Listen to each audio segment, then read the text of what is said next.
Hello and welcome, esteemed gamers, friends, listeners. It is Leighton here from Leighton Night with Brian Wecht, and I just wanted to tell you that if you're looking to get even more podcast goodness to put in your face, then we've got just the thing for you, which is the official Leighton Night Patreon. We have several tiers where you can get access to recommendation lists for every episode, listen to Patreon-exclusive mini-sodes, get into the super awesome fan Discord, and watch videos like Brian's songwriting process for jingles on the show, or me taking apart and cleaning my mechanical keyboards. It's really fun and cool, and we super appreciate your support. It's neat. We would love to see you there. Without any further ado, here's the episode. Enjoy. Love you. Bye.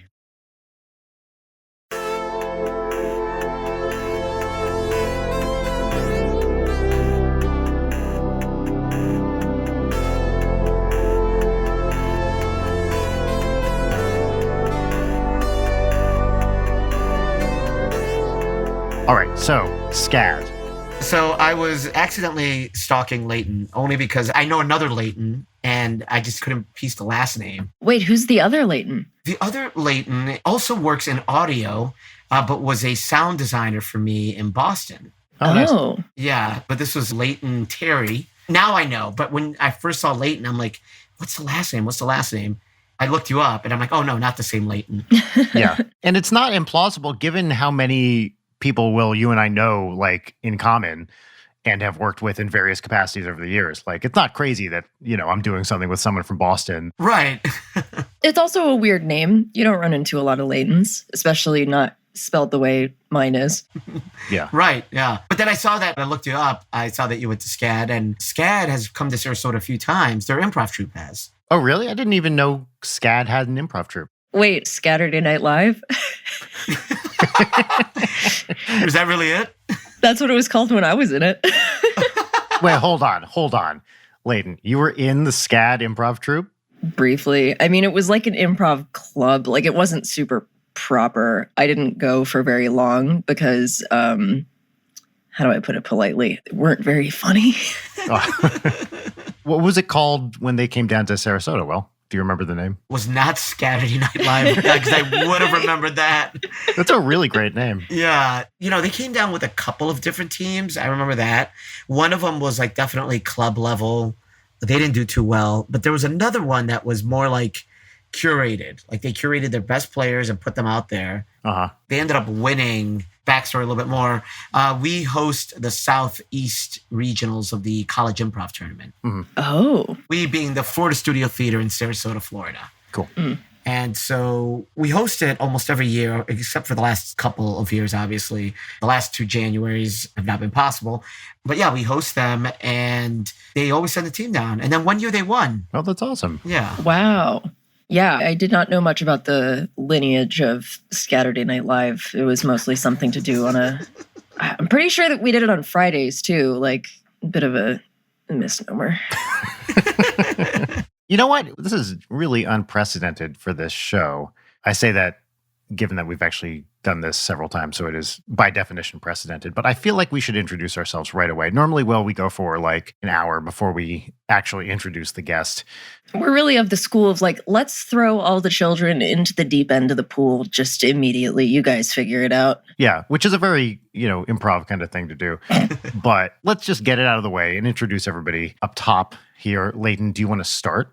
I guess. Hey, what's up, bastards? Can I say bastards this early in the episode? Probably doesn't matter. Sure. It's 9:12 a.m. on 4/20, and this is Leighton Night with Brian Wecht, which is the podcast you're currently listening to. That other voice is Brian. Hi. Say the thing. What thing? You're supposed to say that other voice is late. What the fuck, Brian? Is that a thing? I honestly did not acknowledge that as a thing. Do I say that every week? Every time it's like, other voice, that's Brian, and then... Do I even know how the show goes? Wait, this is episode 61 of this, and I just realized that that's something I do. Okay. Well, yeah, it's like we do that, and then I'm like, mystery guest, would you care to introduce yourself? And then they introduce themselves, and this is a terrible show. I think it's great. All right, that other voice is Leighton. So, mystery guest, would you care to introduce yourself? Sure, yes. Hello, friends. My name is Will Luera. I am out of Sarasota, Florida, where I work for the Florida Studio Theater. I'm also a traveling gallivanting, some sort of like a itinerant. Thank you. Improviser that goes all over the world doing all sorts of things. Yeah, man, you've been like everywhere, all over the world, literally, right, to do improv. I have, yes. The one trip that I was trying to book before all of this was Nigeria. I was trying to do a Nigeria-Algeria trip. Yeah, I guess same continent, Yeah. Closer to each other than Florida is to either one, so. Right. If I'm there, I'll just do another one, which is what I usually do. If I'm in the general area, I'll start reaching out and say, okay, where else can I go since I'm already here? Yeah. When I was traveling for physics, I would do exactly that, especially if it was another country or something. You'd book the one trip, and then you'd be like, well, where else can I go give a talk? And then just send out a bunch of emails and kind of see what shakes out. I know you've done English and Spanish language improv, right? Yes. How does that work? Like when you're traveling to a place in another country to do improv? Most countries are bilingual in English. Yeah. Of course, like Europe, it's almost a given, except for Italy, and even Greece had a little bit. Italy was the one where I needed a translator of all the countries in Europe. Oh, really? Yeah, that was the only one where I needed a translator. And whenever I'm in Asia, Japan is the one country where I need a translator. All the other countries I went to were pretty bilingual. That's amazing. But Latin America, thankfully, I speak Spanish, so I just switch over to Spanish. Yeah. There's got to be something amazing to study about improv culture in different countries, right? I mean, I'm sure there are commonalities, but the differences, I'm sure, are fascinating. I would love, and it's not a joke, my dream would be like, I would love to do like an Anthony Bourdain style show of performing comedy in different countries. Yes. That would be pretty amazing. I never saw this movie, but there was that Albert Brooks movie from 15 years ago, Looking for Comedy in the Muslim World. Do you remember this? I've heard of it, but I have not seen it, no. Albert Brooks has some pretty beloved movies, and this is definitely not on that list. So I don't know exactly what it is. But, for all I know, it's like deeply problematic or something. But, I'm preaching to the choir here, but like there's comedy and then there's improv. One is a subset of the other. I think his thing was more like a stand-up kind of thing. I did get to perform at a stand-up club in the Muslim world, speaking of the Muslim world. Oh, where? In Saudi Arabia. And so I was invited in, and I say invited because when I went, which was 2015, still there was no tourists in Saudi Arabia. Tourists were not allowed in Saudi Arabia back then.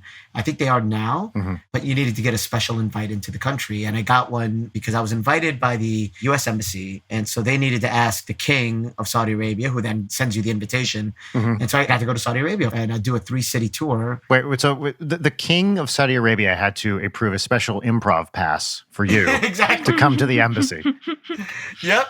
That's amazing. They make a big deal of it. It's like the only way you're allowed into the country if you're not Saudi Arabian is through an invitation from the king.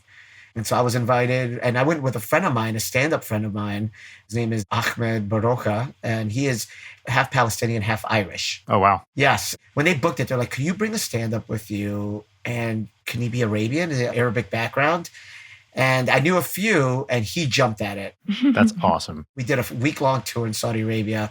There are no comedy clubs in Saudi Arabia. I was going to ask, like, Saudi Arabia is not known for its liberal, freewheeling comedy style, Like, it's a pretty conservative place, generally speaking, right? It really is, yeah. Very conservative country. And when we got to our second city, which was Jeddah, which is about 30 minutes south of Mecca, you're like right at the doorstep of Mecca, and there you are in the auditorium of a public building. This comedy group converts this auditorium. And when I say convert, I mean, it is an amazing process they go through. They convert it into a comedy club. From what I saw, they get there like 4 hours before the show begins. They have all of these panels that they put up. They cover the interior of this auditorium, which I imagine like a library auditorium. They convert it all so that it looks like a stand-up club. I mean, there's a brick wall, amazing lights. They put up a brick wall thing? They put up a brick wall thing, yeah. And like the music, and there's like burger food trucks. I mean, the whole thing is just crazy. And whoa, it's awesome, yeah. And like the stand-up was great. And is it Arabic or English? So that's the thing. It's like we show up, the whole show is in Arabic, but then it's our turn. And then I just say, all right, thank you all for coming out. So we're going to be doing our part in English. And it was amazing. Everybody in the audience just nods in unison. They just flipped over. They flipped the switch from Arabic to English. And now they were ready for English comedy. And I was still nervous. I'm like, okay, what reference level should I play at? right? Which is a thing, right? Should I play at like Of course. middle school English, high school? Like, how far up should I go? I play it at like full lingual, right? Yeah. It seems like a good place to start and then adjust down from there if you have to, right? Right, yeah. But they got it. You don't want to treat your audience, like they're dumb. So I treated them smart, and they were right there with me, and we just stayed at that level, and they were great. They were awesome. And did Ahmed do English too, or does he speak Arabic? He did English stand-up, and they loved it. He did a lot of his like growing up half Arabic material, which they absolutely loved. Yeah, I bet. That's awesome. Was it all men doing stand-up, or were there any women too? Great question. It was all men. One of the club managers is a woman. And we did talk about it because I did have during that week female students at the different consulates and embassies. But they talked about it, how it is tough. It's tough for the women to make that jump, for them to want to make that jump from like a class into a performance.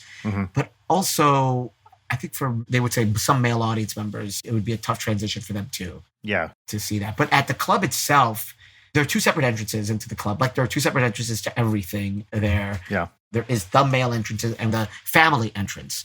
So the family entrance is basically, women and women with their companion, which can be a family member or a husband, etc.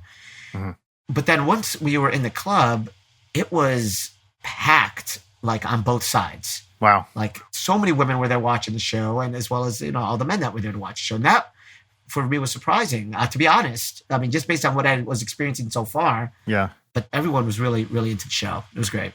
It's such a cliche, but people are the same everywhere. Like you have countries that are more conservative and less conservative, and there are cultural differences. But anywhere you go, people are going to be pretty cool, generally speaking, right? And, they're going to want to have fun and have a good time. And what that is might vary place to place, but, who doesn't like to laugh and hear something funny? Right, yeah. Like what I learned from all the places I've traveled to is that a lot of the things that we stress about, a lot of the ways that we find to relax, a lot of our day-to-day issues are almost exactly the same anywhere in the world. Yeah. There are some social rules that are different from country to country that you just need to be mindful of. Right. But, even though it's very different for Saudi Arabian kids, they still flirt, they still date, and the process is extremely different. Yeah. But they still go through those conversations and through that tension. So if you do a scene about that, they will laugh. Yeah. Right. But you still need to be mindful, of course, of social protocols and boundaries as you do that scene. Yeah. That's got to be interesting too. Like when you're doing improv in another place, like I would imagine it's not too hard to transcend a line you didn't even know was a line. And to like kind of stumble over it and have the room be like, has that happened to you when you've been abroad? It used to happen to me early on. A lot of my initial traveling was to Latin America. And my first few shows, I failed miserably. I mean, yes, I was speaking Spanish, but here's the thing about American comedy, American improv, we are very talky. We love to talk. Yeah. And we love to get up on stage and like try to outwit each other. And here's my pun, here's your pun. Let's just heighten verbally until the scene ends. And we tried to do that. Our first trip, this was to Puerto Rico, we being my group from Improv Boston. We go down to Puerto Rico and we just fell flat. Just like nothing. Nothing. And here's what's even worse is that their theater down there, the audience was given these little like styrofoam clown noses. Like imagine that, like little balls. What? Everybody was given one. So like little soft tomatoes, basically. Oh my God. Oh no. And if they didn't like the scene, they could throw it at you. What the fuck? Like 10 minutes into our 30, 40-minute set, we start getting these little soft tomatoes thrown at us. Oh my God. We're like, oh, this is horrible. And we still have 25 more minutes of this. Oh, that's excruciating. Why would you arm an audience? Yeah, I know. I mean, yeah, sure, it was soft. Like, it doesn't hurt or anything, but it's so humiliating. The fact that it doesn't hurt is almost more humiliating, where it's like the sole purpose of this object is to make you feel like shit. It feels like a very good IRL metaphor for the internet, where you're just handing people things they can lob at you if they hate what you're doing. Yeah, the internet is like handing a toddler a hand grenade and being like, go nuts, kid. Have fun. Yep. Once one started, then everybody just, of course, jumped into it. And but that was the lesson, right? That's so brutal. We went back to our hotel room. We're like, what the hell went wrong? We talked about the other shows. And we're like, well, everybody else was so physical. Like, we're just up there talking. Yeah. Everybody's like playing inanimate objects, right? They're huge facial expressions. Like, they don't walk invisible dogs. Somebody plays the dog as you walk the dog, right? The dumb little things like that you don't think about. And so the next day, when we had our second show, we did exactly that. Like, we had a scene where we were fishing. And as we were fishing, the actors were coming out as fishes, as crabs, and then audience is dying. So I say that because that taught me, I'm like, okay, well, not everybody watches improv the same way. Yeah. Not everybody appreciates comedy the same way. So when you go to these other countries, you got to start doing your homework.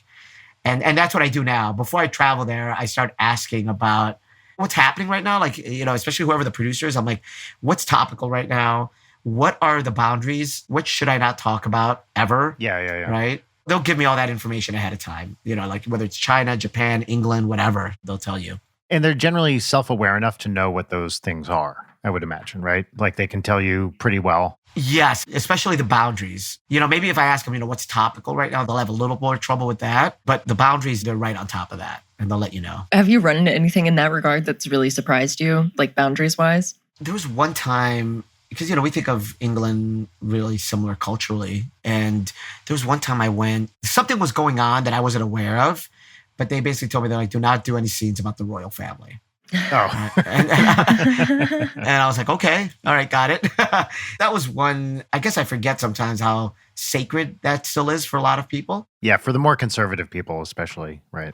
Yeah. Speaking of English improv, so, we lived in England, Rachel and I did for 3 years. And in the beginning, we were trying to, get involved in the comedy community there. And so we went to a lot of shows. And the thing you said, Will, about American improv being talky, like, oh my God, dude, I feel like British improv was like that times a bajillion. And it seemed to be a lot more, quippy and witty and just chatty, even compared to what we were used to from America. The other thing we noticed there, when you start going to see shows in a new place, you're like, is this bad or is this just the style? You know what I mean? Yeah. And they would never edit scenes, ever. These scenes would go on for like 10 minutes. And I remember I got a bruise on my leg from Rachel grabbing it with her hand because she was like, edit, someone end this, end it. And for those of you who don't know, listeners, edit means, someone like wipes or whatever and starts a new scene. So these scenes would just go on forever. And it's like, okay, is that just the style or is this kind of bad improv? Is it like the particular show we're watching? But we saw enough of it where it was like, I guess this is just a preference over there. For all I know, we didn't go to see 1,000 improv shows. It was more like, I don't know, 20 or something. So maybe that's just, a cluster of bad data, but it was definitely something we noticed. I would agree with that. The first improv show I saw in England, before I was even performing there, somewhere between 15, 20 years ago. And I remember the show being over 2 hours long. Yes, they were all forever. And they had like 12 different groups. They went on forever. It was interesting because they have such a tradition of comedy and specifically improv, right? Like, I feel like most people probably had their first exposure to improv through Whose Line. Right. And probably the British version too. But yeah, it was interesting to see that, oh, this is actually pretty different than what we're used to. Yeah, I'm curious how that intersects with the ideas of like, what is the word for it? Like cultures that have different views on temporality of like, some places are very strict about time and some places are like, yeah, this is going to go as long as it's going to go. Yes. I'm curious how much that applies to improv. I will explore all of this in my show. The Economist podcast, they had this amazing series called Doing Business in Blank. And it'd be like basically aimed at US, UK business people. And it's like, if you were going to literally anywhere in the world, here's what they do. And there was someplace, I can't remember what it was. I think it might have been Mumbai. And they were like, look, traffic is so bad here. If you get there within like a few hours of when you're supposed to be there, that's considered on time because you just never fucking know like what you're going to run into getting there. Wow. Yeah, I was really thrown when I went to Mexico on that trip that I almost died on. Just like I knew like, oh, okay, so we're going to be pretty loose with time. For context here, Will, Layden has a story about getting cholera in Mexico. Yeah, the Oregon Trail disease that I almost died in a hospital from. Whoa. It was cool. But anyway, like them just calling me like out of nowhere, like, oh, hey, you have a thing happening right now. This thing's going to go on for 3 hours. And I'd be like, okay, nobody told me about this. But as somebody who's like very chronically way too early for everything, it was like a big adjustment for me, and a lot of me being extremely anxious of like, wait, I don't trust the clock anymore. What's happening? Yeah. Yeah, you're reminding me of a slight point of conflict that my wife and I have. So I'm Mexican-American, so I'm first generation. And the time thing that you're describing is very real. I feel like the closer you are to the motherland, the more real it is for you, right? You mean how loose time is? The closer you are to Mexico, the looser time gets. Yes, exactly. And my wife is German-Brazilian. She's almost full-blooded German. Oh. Even though she grew up in Brazil, in a Latin culture, she's used to that temporal concept. So she also grew up in a Germanic household, which is very contradictory to that. And so she and I, just in the house, like our concepts of time are always rubbing up against each other. Yeah. If we have something at 1 o'clock, at 12:30, she's like, okay, it's time to go. And then I'm like, well, it only really takes 10 minutes to get there, right? Yeah. And this is not a dig in any sense, Will. I think the first time you and I met, you were half an hour late. Yep, that sounds right. And I've gotten better. So you and I have known each other for almost 20 years now, which is crazy to think about, but is definitely true. For context here, everybody, I had moved to Boston. I was a postdoc there. And I had literally just a comedy friend of a friend who was like, and I just started doing improv stuff. And they were like, here are the people you want to write. One of them's Will. And I was like, okay, I'll email Will. And I remember waiting for you outside the old Improv Boston space in Inman Square. Oh, man. And, like the theater was locked. I was like, what's going on? And then we met and had this great, been friends for 20 years now. So it's been awesome. But I do remember hanging outside the first Boston space for a while being like, what's going on here? Yeah, for you, it was 30 minutes. For me, it was like 4. Of course, yes. It is really fascinating just how different people's perceptions of time are. And I think it's additionally interesting, too, having so many friends who have ADHD, where like being able to keep track of time is a very difficult thing, and like managing time. Like, wow, we have this system that we all agree on that has numbers to it. This means a completely different thing to every single person subjectively and changes vastly through cultures. Yeah. And yet here we are at 9:36 a.m. on a 420. What day is it? Tuesday? It's 420. Okay. Yeah. Yeah, it's 420. Yeah, I was definitely raised in that, like, if you're not early, you're late kind of culture. I don't ever remember being told this explicitly by, it would have been my mom, not my dad, probably. But just like, if you're not there 15 minutes early, you are fucking up. Like, what's going on? Which is by no means a universal philosophy. But that was definitely the attitude I grew up with, which is interesting because my sister is kind of the opposite. I wasn't raised like that. I just have anxiety. But I wanted to talk more, again, about the context I was talking about here. Like Improv Boston, Will, you were there for 17 years total. Yeah. Oh, my God. Whoa. So when I got to Boston in 2004, how long had you been there at that point? That was my 7th year. I'd been there as a performer for 3 years and the artistic director for 4 years. Yeah. Again, for those of you who don't know, Improv Boston, what's the right tense to use here? Is or was? I know they closed the Central Square space. Right. Improv Boston lost its physical space. It's still in existence. They're about to start virtual and in-person classes soon, I think. Perfect. Okay. So is one of the major improv players in the Boston area. And dude, I love that place so much. I just have such deep affection for it and the people I met there. I think the first time we met, you were like, yeah, you're a musician. Great. Come play the show. And I was like, what? Really? Just show up and play? And I remember you invited me to a main stage rehearsal. And, I'd been doing improv for like maybe 2 years at that point. I was not experienced. And I couldn't believe, I was like, I'm hanging out with the Improv Boston main stage cast. And like, it was at a rehearsal. I got to go on stage with you guys during the warm up. And I was like, these are the nicest people I've ever fucking met. Like, it's just like this immediate, come on in, be part of the team, the club. Obviously, you weren't casting me as an actor or anything, but it was just like this very communal philosophy, which it was just immediately welcoming. And I was like, oh, this feels great. Oh, man. From the start. And you were such a big part of that. I appreciate that. Thank you, Brian. And that's always been kind of just a philosophy of mine in general when either building the community in Boston or building it in Sarasota, where I am now, is that for me, like if you reach out to me, like that for me is already a big step. It's showing some initiative and interest. Yeah. Right. And then I test you by showing up late. So that's part of it. No, but you reaching out to me is a big part for anybody. Right. I'm like, oh, so you really are interested in doing this. And then once I meet you, if I'm getting a good vibe and, we're connecting, I really don't mind kind of just starting to open doors for people. That's so great.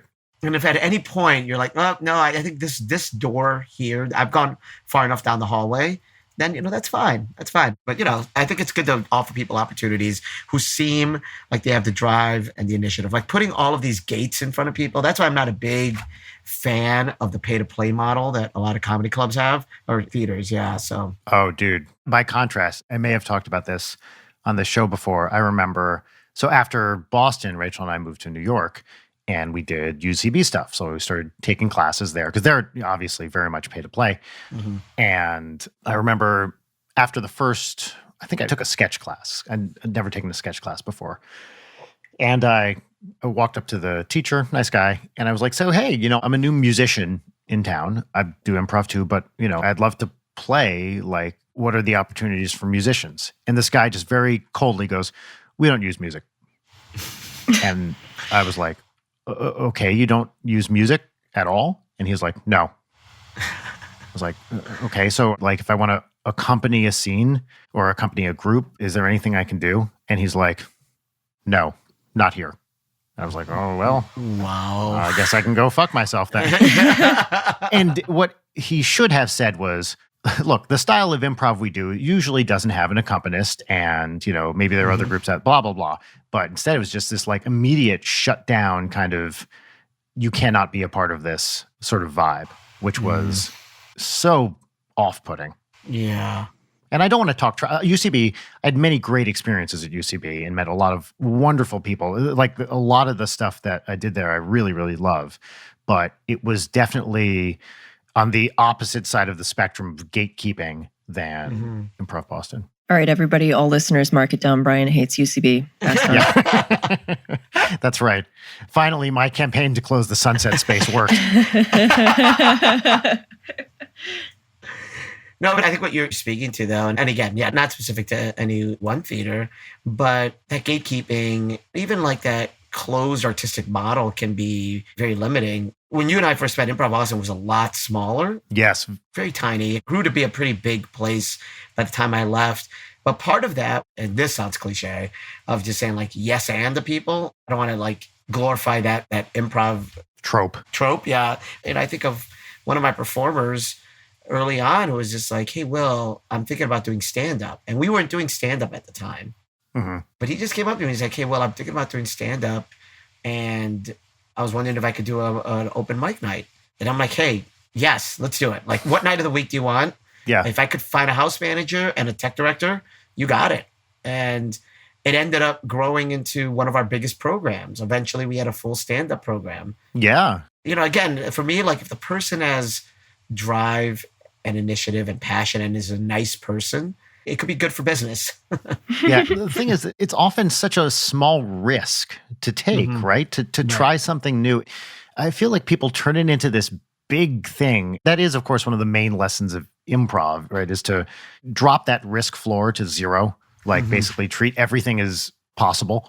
And stuff like that. I love that attitude because it really is just like, hey, let's try it. If it doesn't work, it doesn't work. Who cares? But everything's worth trying. If from the get-go, it seems like there's some glimmer of hope, we'll give it a shot and see what happens. Yeah. Yeah, it's one of those things where like, if you have multiple people who are excited about something, like use that energy. It feels like such a rare, beautiful thing to have a bunch of people who are very like specifically excited about something. That's how shit gets done. Yeah, that's exactly right. I really did feel that at Improv Boston. It was like a collection of people who were excited and happy to be there. I miss that place so much. Those 3 years for me in Boston, I lost both of my parents within those 3 years of being in Boston. And there was some really hard personal shit going on for me, mainly that. But I look back on what probably on paper looks like a pretty dire time in my life.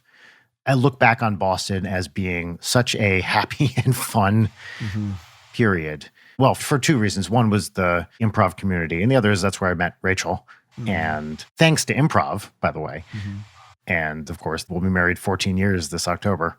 So like I owe Boston and improv in Boston like kind of everything to some extent. And I really mean like, you know, now I'm a full-time musician comedian, and I'm pretty sure I wouldn't be doing that without going through what I went through in Boston, both at Improv Boston and Improv Asylum. It is amazing to me how much I owe doing improv in Boston specifically and Improv Boston specifically. Oh, that's awesome. I'm so happy to have been a part of that. Thank you, Brian. Of course, dude. Hey, I wanted to ask more. You mentioned Japan. So I wanted to hear about the improv culture or what you did in Japan. Like, what was that experience like for you? Yeah, so Improv Japan in Tokyo was the first group that I had reached out to. So I did 4 years, I think, 4 years of touring in Asia. And it started with Tokyo. Then I think year 2 was Tokyo and Osaka. Year 3 was like Tokyo, Osaka, Seoul. Wait, am I remembering correctly that Osaka is like the seat of Japanese comedy? Is that right? Yes, it is. Yes. Yeah. Then the last time through, I extended from Japan to Korea and then China and Hong Kong. It was the last time I went out there. But yeah, the Tokyo scene, so there were basically 2 different parts to it, right? And after I toured, I realized that there's even another part of the scene that I never even got to. But the 2 main ones that I went to was the Japanese-speaking audiences. So I would be performing with an interpreter on stage, or we would be, Improv Boston would be performing with an interpreter on stage. And then the second group I'd be working with is one that catered exclusively to the expat community. So that would be in English. You mean like expat Americans or English speakers specifically? Exactly. Yeah, expat English speakers. And those were 2 different shows. Like the expat would be much more, American style improv and games and jokes, etc. Yeah. And the one that was exclusively for Japanese audiences, a little bit more different. And, you know, of course, the same jokes wouldn't work. So it ended up being a lot more physical. How do you even do timing with a translator?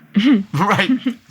What do you do? It seems like if there's anything that would kill a joke, it's saying the joke and then pausing, waiting for someone to say it again. And then obviously, well, you know, if you don't speak the original language, you're only hearing it once. And also, I don't know if I'd necessarily trust the interpreters to like nail the inflection of a joke, or even if it would work, you know, were audiences into it? Like audiences still enjoyed it. What we ended up learning over time was we would keep statements short and specific, like no real nuance or no vague statements. Like they were always very short so that we could keep like a tight pitter patter between the characters. So it's like actor, translator, actor, translator, actor, like it was going at that kind of very rapid speed. And then sometimes we would go into, depending on the dialogue, and the great thing is you get to rehearse with the translator. Yeah. So sometimes it would be line response, line translator, right? That's it. And they translate that chunk of 3. Exactly. Because the timing was important, we want to make sure that to get all of that out. So that's part of it. Then the other part of it was physicality. I mean, I would leave those shows like drenched because the physicality, you were making up the lack of dialogue with just much more physicality. Yeah. That's awesome. A lot of like running around the stage, a lot of big moves, big faces, slow motion scenes, a lot of fun. Yeah. Really crosses all cultural barriers, slow motion. Yes. I don't know if this is a generic thing. I mean, this is kind of what you were saying before, I guess. It seems like physical comedy is really big in other places in a way it isn't in the US. Do you think that's fair, or is that too generic? No, I think that's absolutely fair. And I would say like it's even different in different ways. Yeah. So like in Asia, the full body communication, full body pantomime was very, like taking on inanimate objects and animals. Like that was really big there. Whenever I'm in Latin America, like facial face is big Oh, wow. Yeah. and proximity to the person is big. What does that mean? Intimacy. Like getting up in people's space. Yes, exactly. Like that is a big part of what we're communicating physically. Mhm. In Europe, especially the more like Latin countries, Italy, France, etc. Even a little bit of this in Romania as well, Greece. Also, pantomime, object work, like really creating the space.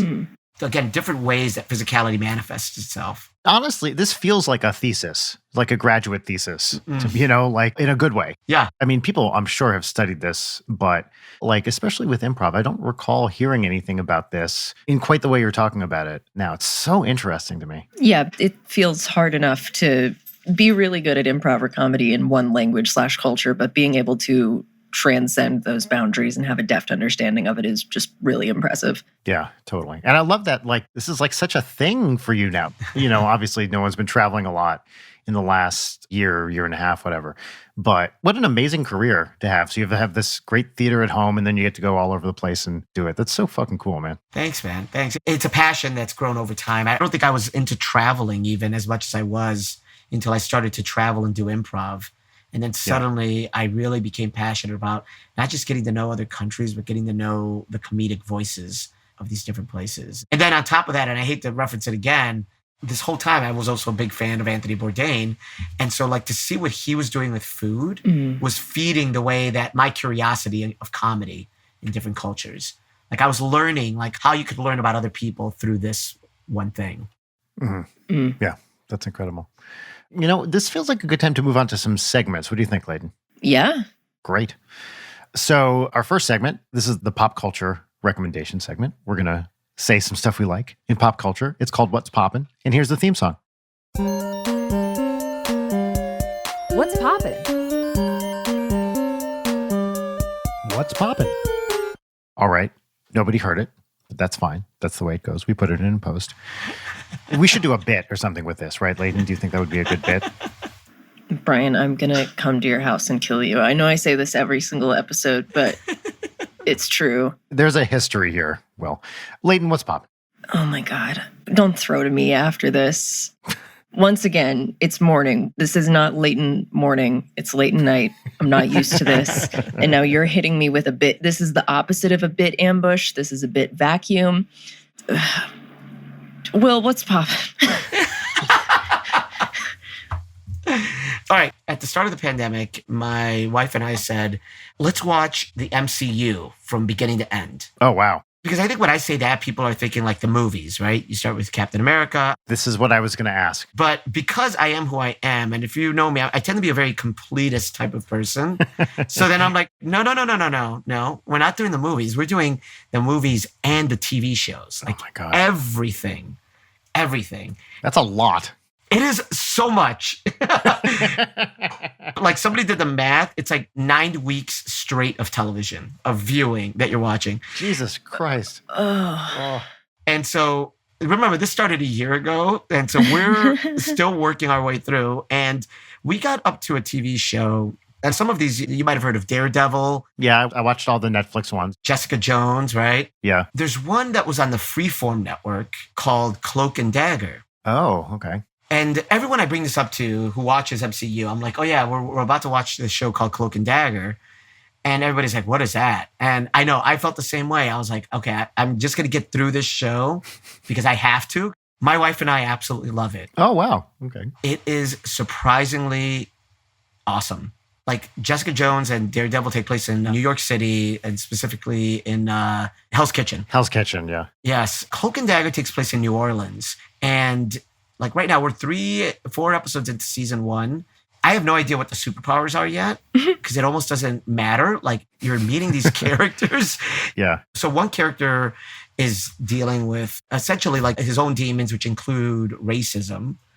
The other character is dealing with her own demons, which also include like misogyny and all the men in her life. And there's this one line that really kind of just gave me chills when I heard it, where the kid, he's getting mad at his mother. He's like, why don't you get off my back?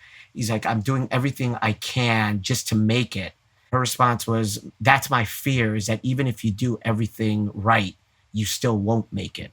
right? And it was just especially in the times, the social movements that we're going through right now, like it was just such a powerful line. So it's a lesser known MCU show that also is dovetailing these issues of racism and misogyny in a way that I was not expecting. Yeah, Cloak and Dagger. Wow. It's on Hulu, by the way. Okay, cool. That also sounds like the fear of every parent, and I'm sure you can relate to this too, Will.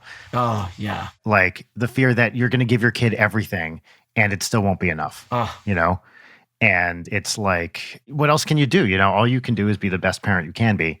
But who knows if, they won't quote unquote make it, not in terms of success, but just like be happy or whatever. Yeah. Well, one thing I've learned now, father of 2 daughters, is that maybe this is where improv helps. I'm 2 dads. I need to be a different dad for each kid. Mm-hmm. Of course, yeah. Because they're 2 different people and they don't both respond to the same things. And so one of them requires a little bit more hand-holding because she's overly anxious. Mm-hmm. And the other one is a bit more free-spirited. So I just need to watch her from afar, making sure she doesn't jump off the house or something, right? How old are they now? Olivia is 11. 11. Oh my God. Yes. Layla is, how old is Layla? 7. 8. Yeah. Audrey, she'll be 7 in actually a month from today. Oh my God. And 11 feels like the far future, even though I'm sure it's going to be here like tomorrow. Yeah, it'll be in like 10 minutes. Yeah, I know. But 11, wow, that's like getting pretty teenagery. So her birthday, she'll turn 12 in September, right, of this year.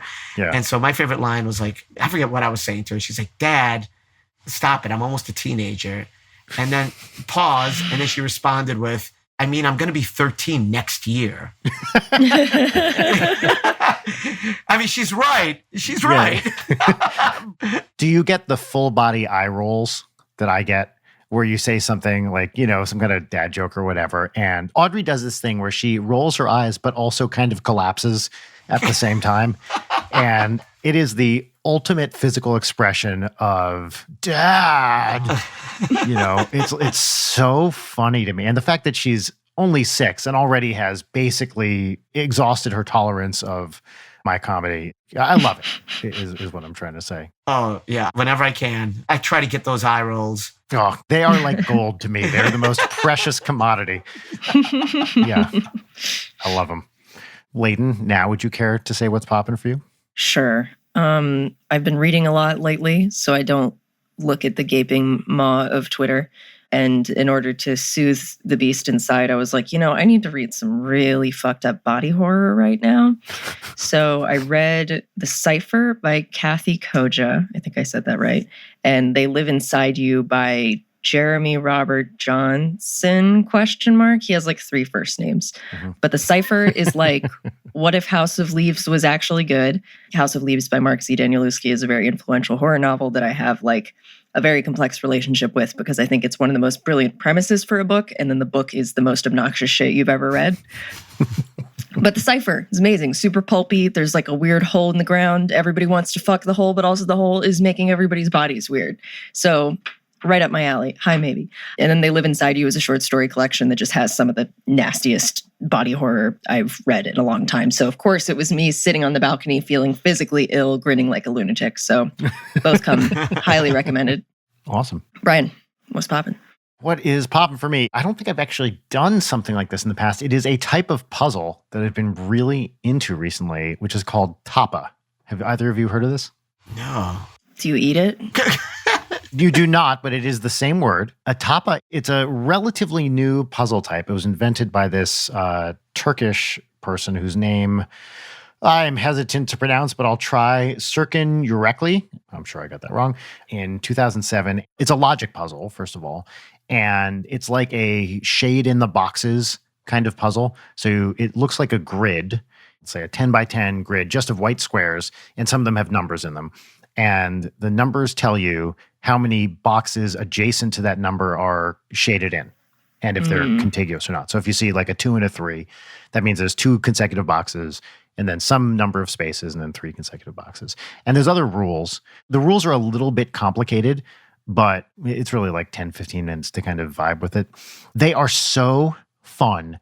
I think I did tapas for like 2 hours yesterday or something while I was, listening to stuff to give notes on it or whatever. It is such a fun logic puzzle that I'm just like completely into them right now. I love logic puzzles. When you're in that like flow state of like figuring something out, your brain is like firing on all cylinders. You see this like branching tree of possibilities in front of you. And the kind of thing that if you stepped away for 5 minutes, it would completely collapse and you'd have no memory of what your thought process was. When you're in it, you're in it. It's such a great feeling to be wandering down that path of logic. Honestly, it's the exact same feeling I had when I was like doing a big math calculation or something. And you're just like, in it, and you're like, okay, point A to point B to point C, like boom, boom, boom, boom, boom. It's so much fun. And this is just, some weird little logic puzzle. There are a few good sources of them online. One is gmpuzzles.com has a blog, which has a lot of different puzzle types, and you can get a bunch there. And if you just search for Tapa puzzle online, you'll see a website that has a bunch of Tapa and other puzzles too. But they're really, really fun. You can start them small, like a 6x6 grid. You do it in like literally a minute, and then go bigger and bigger and bigger.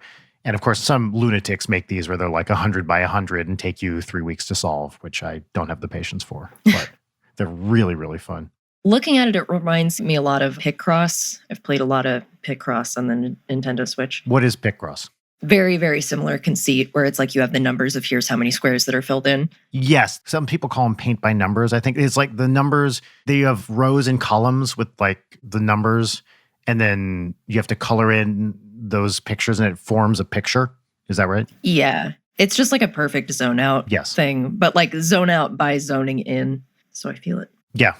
It looks like Minesweeper art. Dude, I've never thought about it, but that's exactly what it fucking is. Yes. It is like the puzzle version of Minesweeper. Yes. Wow. Cool. All right. Moving on. Next segment. Layden, hit it. Hell yeah, we got some recommendations. And now we're going to do Peaches and Lemons, which is 1 part airing of a petty grievance and 1 part gratitude exercise, or 3-part gratitude exercise, I guess, maybe.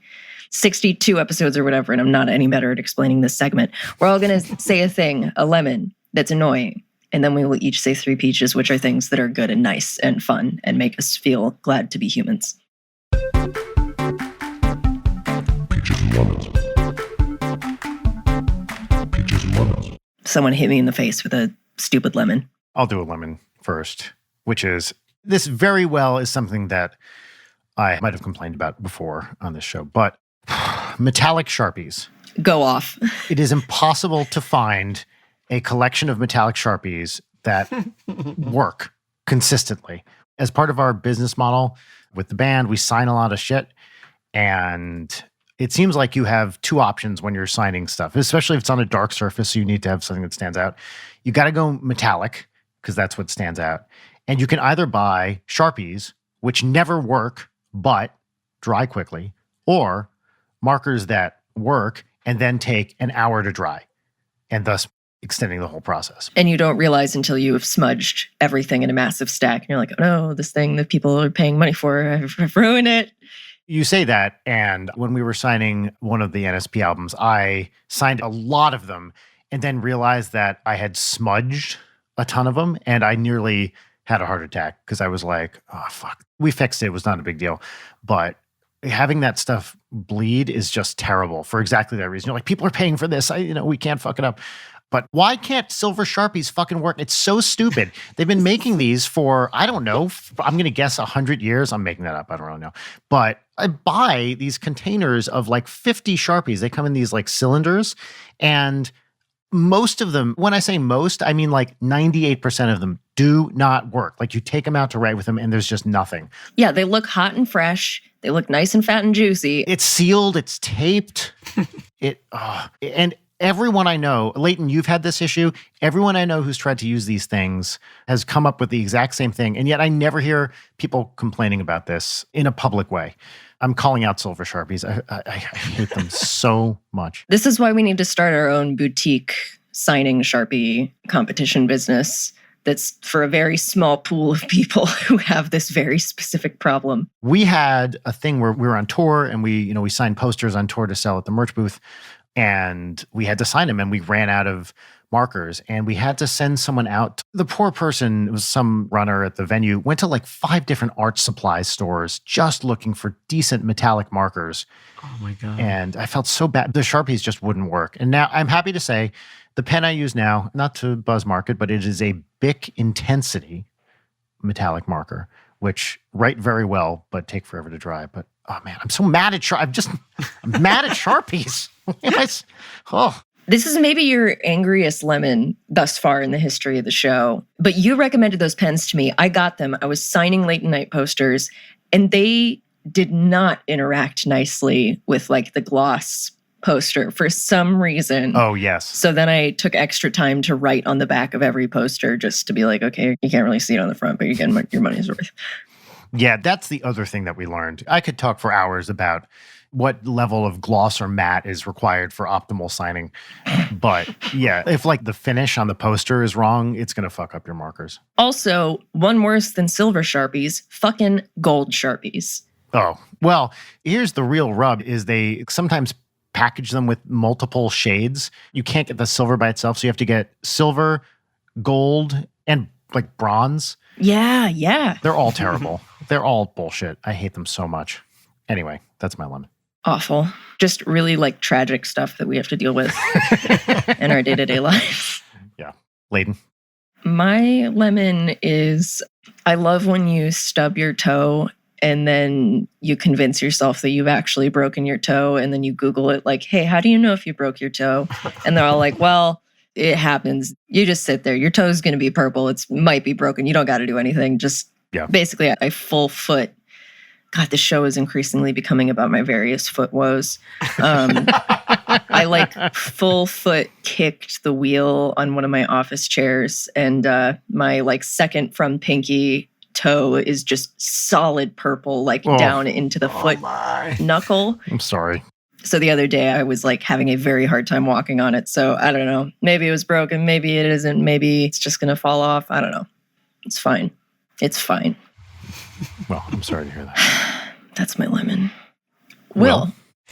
My parents are visiting right now, and which means that I get to go out and have meals with them often, which is great. I love that. I get to catch up with them. They're visiting from Chicago? From Chicago, yes. And it reminds me how no matter, and we go to like a different breakfast place every day, but none of them, and I know this is a very picky thing to complain about, none of them have just the perfect breakfast that I want. And it's not that tough, guys. Not that tough, right? All I want 2 eggs, potatoes, a selection of meat. I don't need all the meats. Just give me one of the meats, toast, and then a sweet option like waffles or pancakes. Mm-hmm. That's all. That is my perfect breakfast. And it's like, if we go to one place, they give you all 3 meats, and I just want one, right? As I said before. Mm-hmm. The other place doesn't give you toast. Like, you have to ask for toast. What? I know, but they give you the other stuff. And then the other place, they don't give you the sweet option of waffle or pancake, but they give you French toast. So I have to ask for the switch. So they all come close. It's like they're all teasing me by just coming really close to what I want, but not giving me the exact thing that I want. I feel like I'm pretty flexible with other meals, but with a breakfast too, it's like, it really does have to be that exact perfect thing in order to be satisfying. With a dinner, you're like, okay, well, maybe I didn't like this particular side, whatever, it's dinner, But I 100% agree with you. There's just something about breakfast where if it's not exactly right, you feel like a chump. Yeah, all parties have to be perfectly represented. Like, if one of the things is off balance, it throws off the balance of everything else. Like, oh, the eggs are fucked up, or like the hash browns are too dry. Like, nope, the equilibrium is off now. Yeah, exactly. The one that was almost perfect, I'm like, I don't need the sausage and the ham. And I asked, I'm like, can I just get the bacon? They're like, it comes with all 3. And I'm like, okay. So then, then I have to like force eat those sausage links, and anyway. It's a disaster. Yeah. The waiter is just staring you down, fork to your throat, like, finish the sausages. Oh, but when you find that perfect breakfast place, it's amazing. Yes. As you say, the stars need to align just right to make it happen. The coffee is an important element. of the whole thing too, because it has to be the correct level of shitty and it needs to be flowing like wine. Yes. This is something I do whenever we tour. My main interest is breakfast. Mhm. And everyone else in the bus gets up at 11 a.m. or something. I'm usually up at 6 or 7. And I will just strike out in whatever city we're in. If I have to take an Uber or whatever, fine. I'll look for the best breakfast place I can, bring a book, and just sit there for a couple hours. And you can find some real gems in random cities with good breakfast. There's a lot of different options. And of course, depending on where you are, maybe you get some really good local breakfast things or whatever. Like, if you're in Texas, you got to get breakfast tacos, that kind of There's always good local stuff going on. But, I love finding awesome breakfast places around the country. Yeah. I found my perfect diner, and over the course of the past year, it closed. So, rip Nick's Diner. I love you. Peaches, anybody? Somebody else do peaches first. Okay, I'll throw mine down. First peach, as of 2 days from now, I will be fully vaccinated. Whoa. Mhm. I'm very excited about it. So not much else to add there, except I hope the side effects aren't too bad, but even if they are, it's fucking worth it. So Yeah, definitely. that's great. The second peach, my daughter beat her first video game this week. Yes. Congratulations. And yes, it was Bowser's Fury. I literally didn't help her at all. She played it on the Switch. And when she beat it, she was just beaming. She was so happy. Her face exploded. She couldn't believe that she beat a game all by herself. Mhm. Oh, it was so great. She's on her way to being a little gamer. And the fact that she beat Bowser, and she did it on her first try. And she was like, Daddy, you didn't do it on your first try. And she's correct, by the way.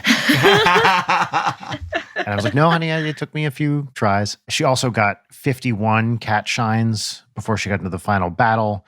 I only got 50, and I was told that fact many, many, many times. Wow. She's just thrilled that she beat Bowser all by herself.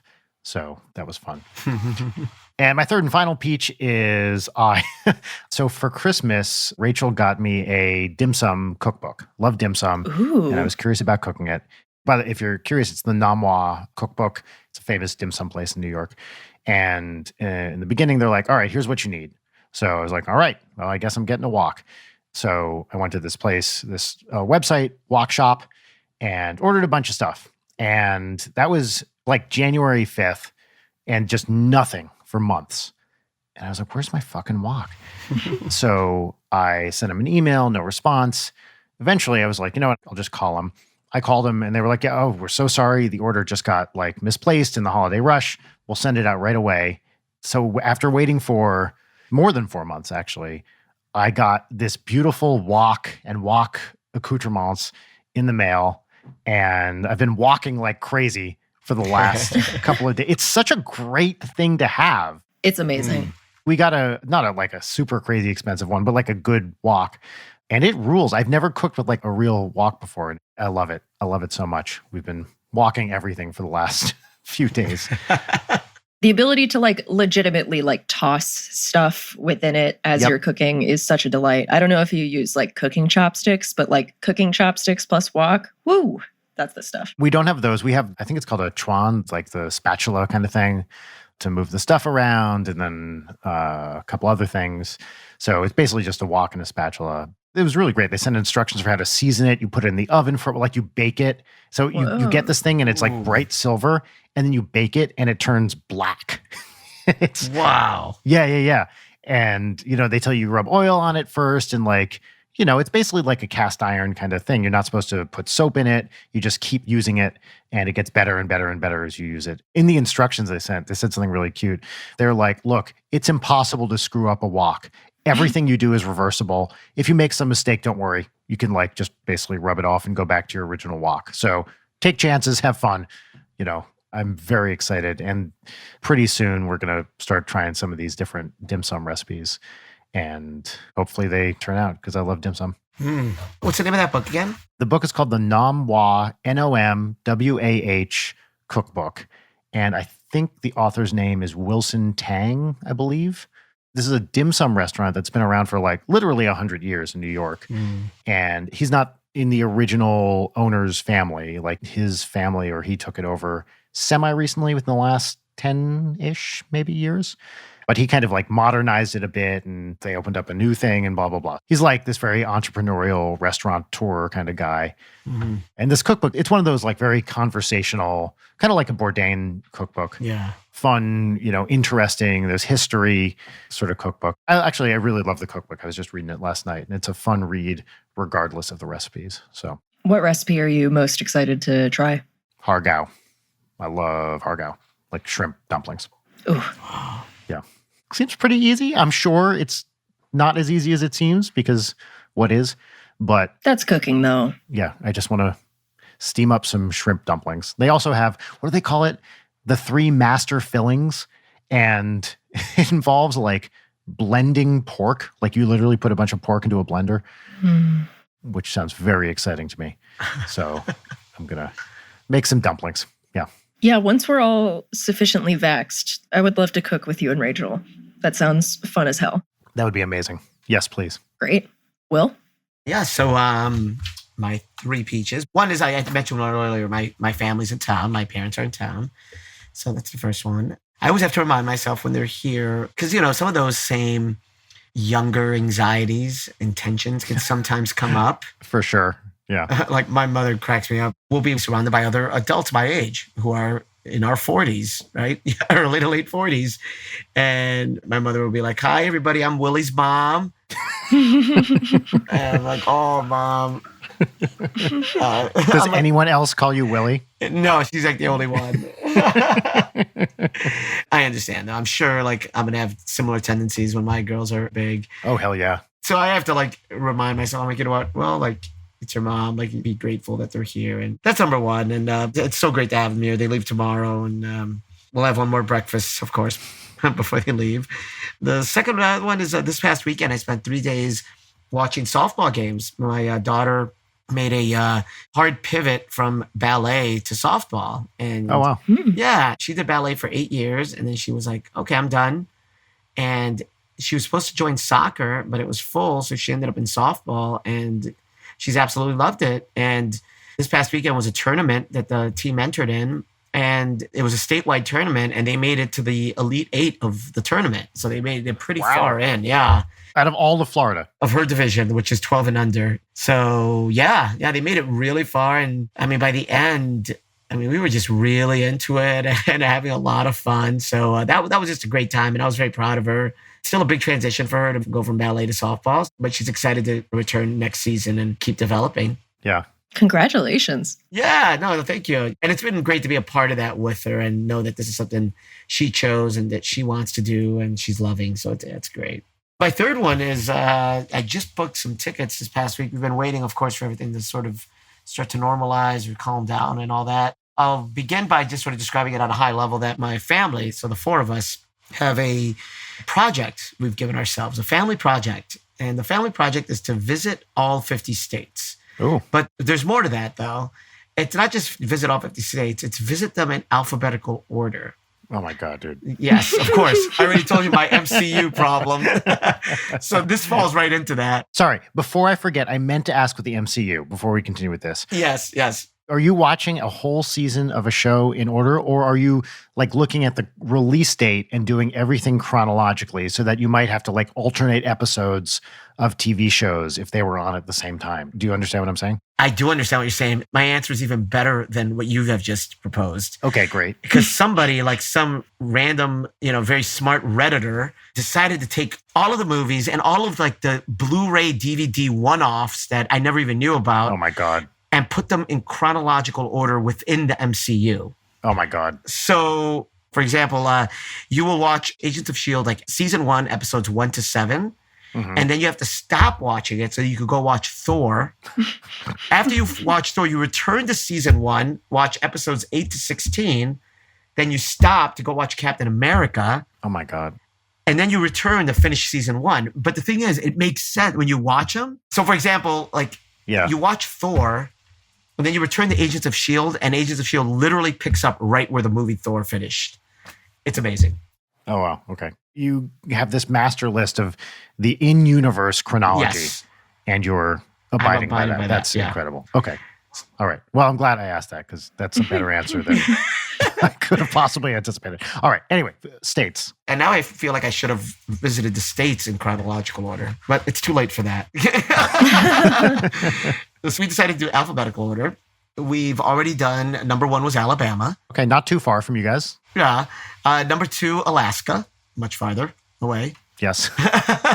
And you have not done that yet. No, we have. We did Alabama, we did Alaska, we did Arizona. And so we're on to state number 4. We just booked the flights this past week to go to Arkansas. Oh, and you're like spending time in that state. You're not just like getting off the plane and being like, check, and then. Right. So the whole thing behind our project is we have to visit the state, like be there enough days to actually enjoy the state. But we also have to like treat it as if we were going to another country. Right. Oh, fun. And so we have to like research the hell out of it. Like, Great. Where are we going to stay? Where are we going to eat? What are we going to do? And so, yeah, we'll be going in late June to Arkansas for 4 days. Nice. I've never been to Alaska. I'm fascinated by it. Was it amazing? It was so beautiful. It was gorgeous. Yeah. Loved it. It's one of those states that it's a black box to me. I understand nothing about it really. You know, it's so far apart from everything else. Someday. Cool. It's too late for this, but I feel like what you should have done is, so you make that list of 1 to 50, and the first state you spend 1 day in. The second state you spend 2 days in. And then eventually you're getting up to like almost 2 months in Wyoming, maybe? Oh, boy. What's the last state alphabetically? Is it Wyoming? Yeah, I think it's Wyoming. Yeah. Oh my God. But like Rhode Island will be like a month. Yeah. That ain't bad, though. Get some coffee milk, I guess. State drink. Okay, so I will now do my peaches. My first one is I've been really deep in a research hole working on new episode of Deep Cuts, which means that I have like 12 longhand double-sided legal pad pages of notes, which is my favorite thing to do. And I've just been reading a lot and learning a lot and also feel like I'm going insane. So that's fun. I love that shit. My second peach is that I've been really into The Sopranos lately. And then I started watching / listening to Talking Sopranos, which is Michael Imperioli and Steve Sciarippa talking about every episode. God, it is just like dopamine straight to the dome. It's so wonderful. Wow. And like Michael Imperioli is such a cool dude. And like the difference between Christopher on the show and then Michael just being like so well read and intelligent and like just really able to pick apart like acting choices and themes. Like it's seriously like the best. And I've been loving it. Awesome. And then my third peach is that, as referenced last week, my underage feet on WikiFeet were promptly deleted by the site's admin. So checkmate, foot fetishists. Yeah, so last week, Will, we discovered that someone had uploaded pictures of Leighton's feet to WikiFeet, which she does not approve of, and was when she was a teenager. They had to have gone all the way back through my Instagram to find those feet pics. Oh my. We discovered that while recording, and she promptly wrote them, and they took them down like basically right away, which was shocking, I think, to all parties involved. Yeah, absolutely. I mean, just because I know women who have had a hard time getting anything done with WikiFeet, but I think once you bandy around the term underage feet, they just kind of jump at it. And then I had to explain to my poor fucking therapist. My therapist shouldn't have to know about WikiFeet. He just shouldn't. Anyway, so those are my peaches. Awesome. Dude, Will, thank you so much for doing this. It's such a joy to have you on. We don't have enough time to talk together. Like, it's such a treat to have this time to spend with you.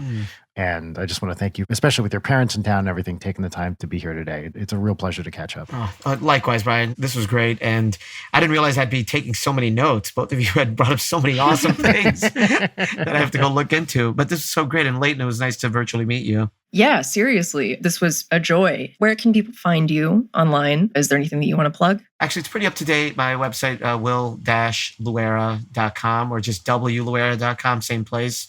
That will show you any classes I'm teaching, any shows that I'm in, both in person and virtual. Are you teaching virtual classes? I'm doing about, I would say maybe 70% virtual, 30% in person right now. Oh, that's awesome. Guys, Will is an incredible improv teacher. Like, if you're at all interested, I recommend it. I was able to learn from him for several years in Boston. He's the best. So Thank you, Brian. If you get a chance, do it. Thank you. Awesome. Thank you all. Thank you. Sorry, that was weird because I I was literally trying to think of where I'm going to get breakfast tomorrow that might have the secret combination. Well, this podcast, if it has any guiding ethos, it's weird, awkward pauses while we're thinking about food. Yeah, I pray that the breakfast stars align for you. Thank you. All right. And to Well, everybody thanks else again, Will. listening, I completely stepped on you, Brian. That's fine. I was just saying thanks again, Will. Continue, please, Leighton. All right, fuck you also. Everyone listening, I hope the breakfast stars also align for you, as well as a variety of other stars. I pray for the safety of your feet. Why am I saying I pray? Jesus. What's happening to me? Anyway. This is definitely the worst ending of any episode in our history. Hold on, that's my line, Brian. This is the worst ending of any episode in history, and I also pray that, as always, God damn it, stay safe, come hard. Goodbye. That's the end of the podcast. Why do I do this to myself? Late Night is produced by Brian Wecht, Leighton Gray, and Jarek Centeno. Follow us on Twitter at Leighton Night, on Instagram at Leighton_Night, or email us at leightonnight@gmail.com.